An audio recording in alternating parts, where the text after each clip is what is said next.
So to make this bread, I use half a cup of warm water, 2 teaspoons of sugar, and a packet of fast self-rising yeast. You mix it all together and you put it in the oven for about 10 minutes. One secret that I have is when you're baking, if it's cold, turn on the light in your oven. And that the warmth from the light helps in raising the yeast. So this is real easy to make. I put in about 2 tablespoons of butter and as you could see, it's nice and ready for the flour. I like to use olive oil. I only use 2 cups of flour is what I use. And once I get that in, I mix it up. Try to mix all the flour in. And when you see it that it's mixed, then I take a cup of warm water and I put it in to the mixture. We're not making a dough, okay? This is why this is so easy to make. It's very easy to make because you're not really doing, it's not your traditional dough where you have to knead it. You just mix it and it's like a thick batter actually. This is the consistency that you want it to have. You want it to be like a very thick pancake mix is basically what you're looking for. So once you have this consistency and it's all mixed, what you're going to do is you're going to cover it and put it back in the oven. You leave the light on in the oven and you let it sit there for an hour and let it rise. So we are going to see, this is the moment. And there you go. You see this? That's what you want to see.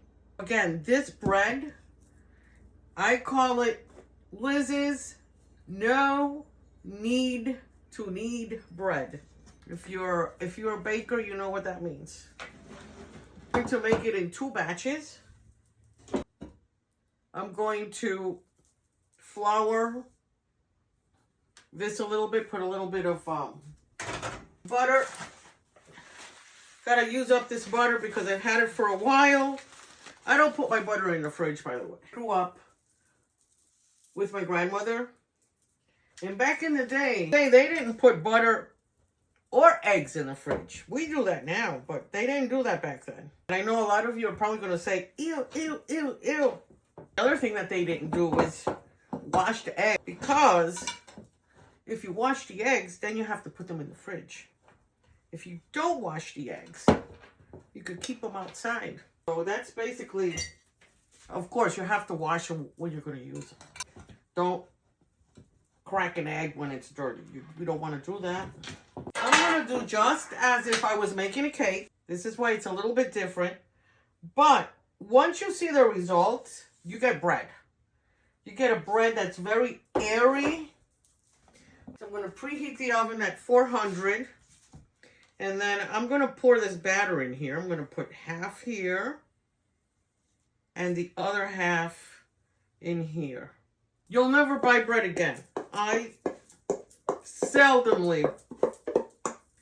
And you get 2 nice little loaves here. You shouldn't have to let it rise again. I do. Only because I'm old-fashioned like that. So I'm going to cover it for about another 15-20 minutes. Take a look at it and see if this rose, and yes it did.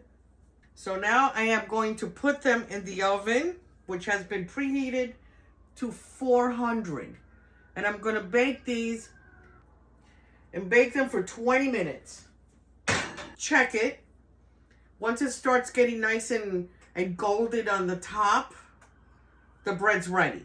Don't bake it for more than 400. I know that a lot of people think that if you put it higher, it's going to bake faster, and that's not going to happen. As a matter of fact, If you bake it at 380, it's even better. Don't bake it more than 400. Even if you have a weak oven, don't bake it more than 400. And I'll be back to show you the bread. And here it is. It smells so good in this house. Very easy to make. No kneading required. So I want to show you the bread. I want you to take a look. I'm going to get right back here so that you can see. Look how soft this is. Look how soft this is. I want to show. Look at this. Look at this. It's nice and cooked. This is the bread. This is how it comes out. Delicious.